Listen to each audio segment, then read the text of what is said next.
Now, now,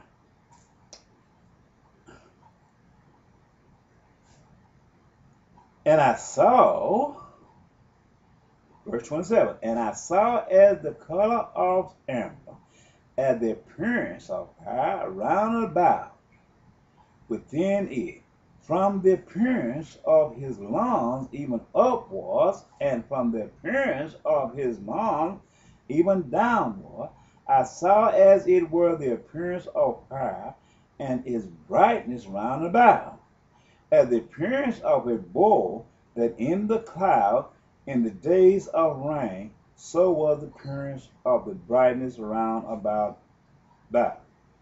This was the appearance of the likeness of the glory of the Lord. And when I saw it, I fell upon my face, and I heard a voice of one that spake. Okay, the year 1995, as I was caught up in the spirit, after I transgressed against God, the year of 1993, 1994, when I told that minister right that when I get ready for God, he'll be the first one to know. And as my tribulation came upon me, and I talked to God, and God forgave me of my transgression, and he told me to write his gospel. I was caught up between the earth and the sun, and I saw God sitting in the center of the sun, staring at the earth non-stop. And around him was a sea of glass like crystal like, and he was fire from up and down like burning coals of fire in the image of himself, and the throne he sat on was like living fire in the image of himself. And he told me to write his gospel. But I saw the same like man. When I seen the fire coming from these crystal like glass, the sea of glass that was all around him, going counterclockwise, and it looked like all a bunch of diamonds and green diamonds, just like the rainbow in the sky. This is the way these light illuminated water like crystals flowed counterclockwise around him. Now, now, rush through that a minute. So,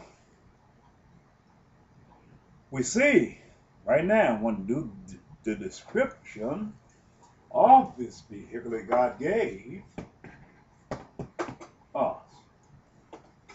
We knew during Alexander the Great conquest and the Roman Empire conquest, and during the birth of Jesus Christ when he was crucified and slain, there was no will of having synthetic material which would require a wheel to be placed in the middle of the wheel.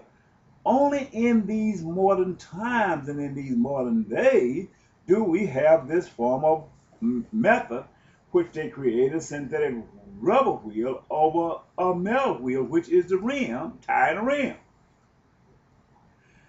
These are used as shock absorbers to keep down wear and tear and make the comfort of landing more compatible.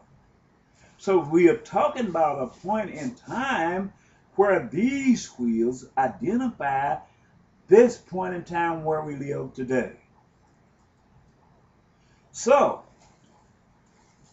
if this being the case, the next part in Ezekiel chapter 2 concerning this matter would be concerning a prophet who will emerge at the time and the range of the space shuttle. Well, chapter 2, Ezekiel chapter 2.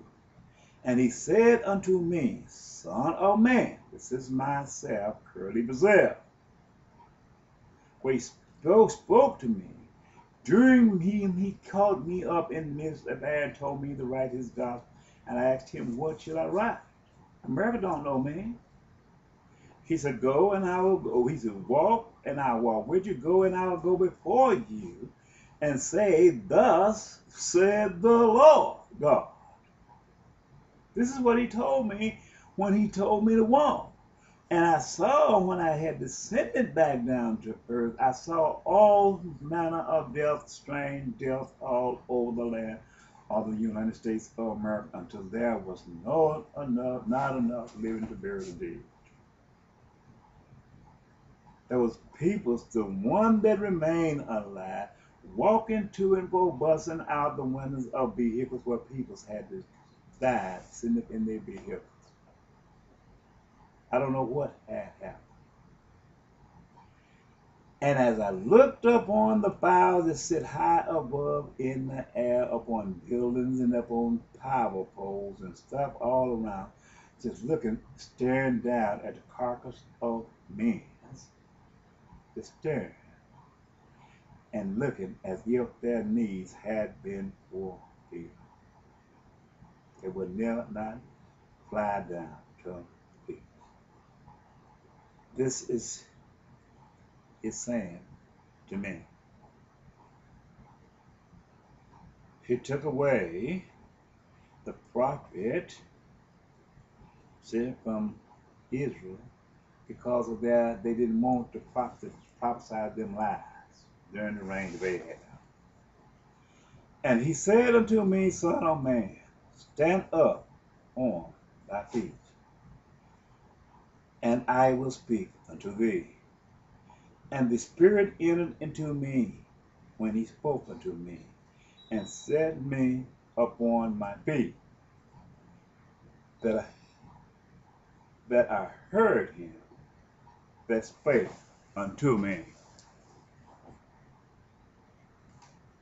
And he said unto me, Son of man, I send thee to the children of Israel, to a rebellious nation that has rebelled against me. They and their fathers have transgressed against me even unto this very day. For they are impotent children, and stiff-hearted.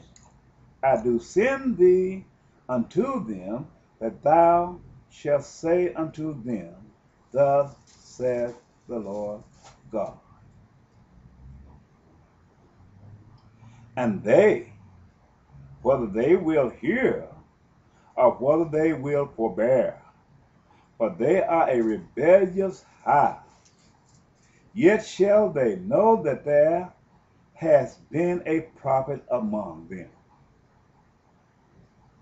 And thou, son of man, be not afraid of them, neither be afraid of their words.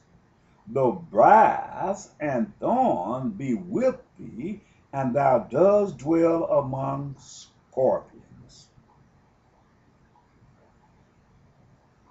Be not afraid of their words, nor be dismayed at their looks, though they be a rebellious house. And thou shalt speak my words unto them, whether they will hear or whether they will forbear, for they are most rebellious. But thou, son of man, hear what I say unto you, be not thou rebellious, like that rebellious house. Open thy mouth and eat that I give thee. And when I looked, behold, an hand was sent unto me. And lo, a roll of a book was therein. And he spread it before me, and it was written within and without.